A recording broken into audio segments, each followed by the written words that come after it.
I quit drinking coffee after drinking coffee every day for 30 years straight, and the first day felt like hell. My silent reflux was so bad I couldn't even sleep at night.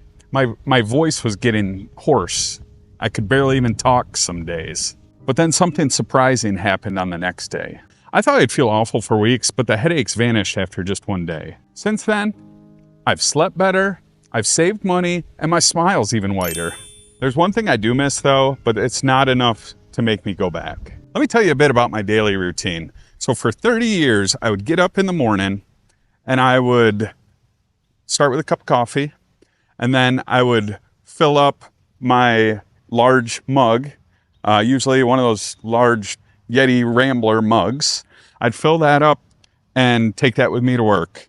I would drink that, and then sometimes even in the afternoon, I would drink coffee some more. So I'll tell you what, I didn't just drink coffee for 30 years, I absolutely abused coffee for 30 years. Until it finally got to the point where my silent reflux and heartburn was so bad that I said, you know what, I can't do this anymore. I need to make a change in my life. So one Easter of last year, I was sitting there talking with my wife's uncle, and he said, yeah, he's had to really cut back on his coffee too, because similar story, like the heartburn was just so bad. So I said, all right, well, how did you do it? Let me know, because I'm running into a similar story. And he said, well, what I did is I just basically replaced it at first with lemon water, because he wanted to have something hot to drink in the morning. So he used lemon water. I said, oh, okay, well, I could try that. And he said it worked for him. So I'm like, shoot, why not? We'll give it a shot. So the next day was a Monday, and I was back to work. As if it wasn't bad enough to be a Monday, I decided that was going to be the day I was going to stop drinking coffee. And it was brutal. Let me tell you what. Partway through the morning, I started getting a headache. That headache stuck with me all day. It was terrible. I wouldn't wish it on my worst enemy.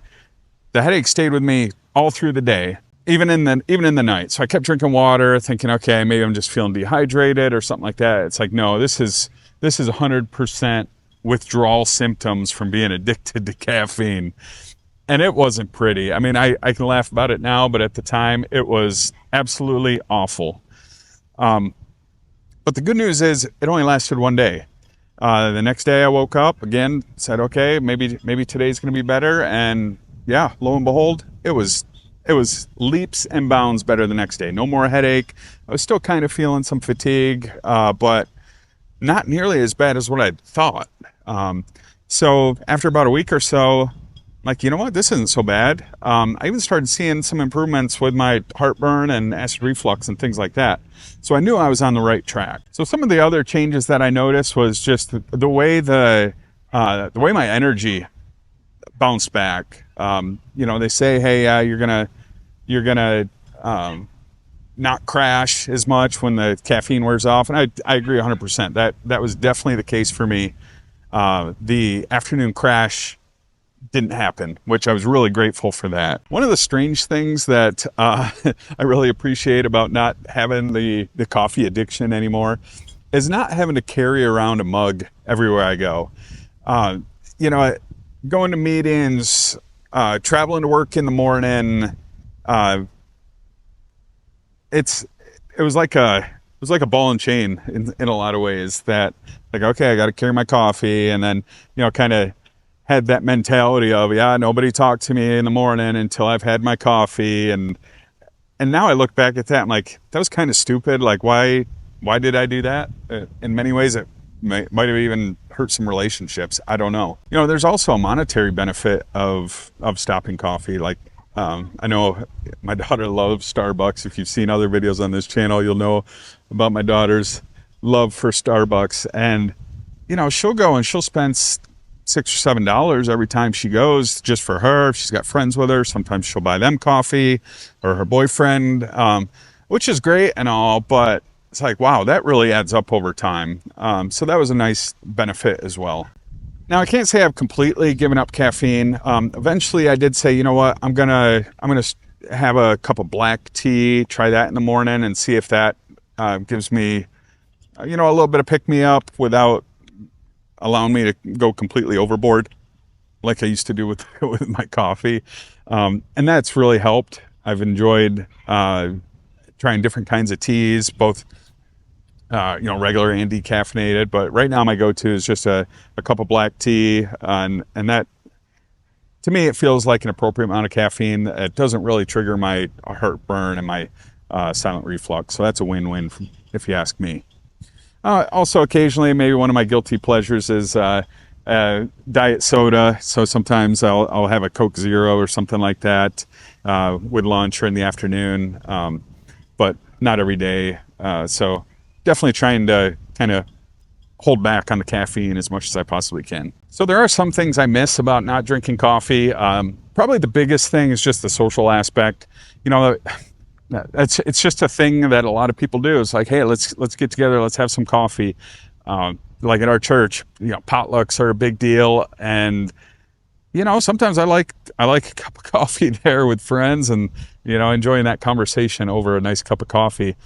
So, I can still do that. I'll just drink water or, get myself a tea or something like that. So there are ways around that. But in a sense, I do kind of miss that. I do kind of miss the flavor too. Tim Hortons coffee is like my favorite. And that's what my wife still drinks coffee every day, and that's what she brews. So, in the morning, if it's on the automatic timer, it'll start brewing, and I'll be like, oh, that smells so good. I want some. But I know that if I start down that path, it's gonna lead to heartburn, and I don't want any of that again. So far so good. I've gone over a year, probably a year and a couple months now without a single drop of coffee, which really amazes me. Like, having had coffee every single day for 30 years, I kid you not. I don't think there was a single day where I didn't have coffee in that 30 years. To just suddenly stop cold turkey, have one day of bad withdrawal symptoms, and now being completely over it is, to me, it's a win. So let me encourage you today. So if you're struggling with anything like that, if you've got trouble with heartburn or acid reflux, or maybe you're just trying to have a whiter smile and save a few bucks.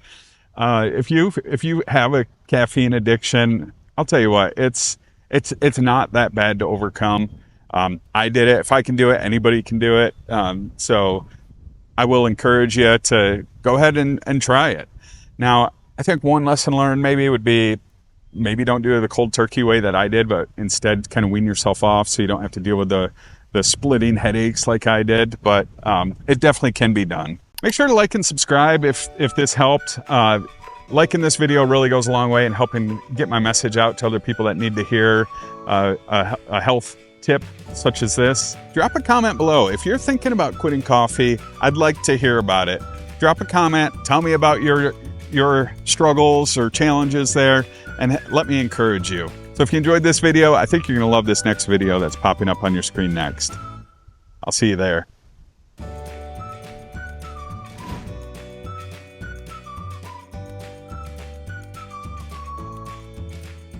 And a whole family of ducks.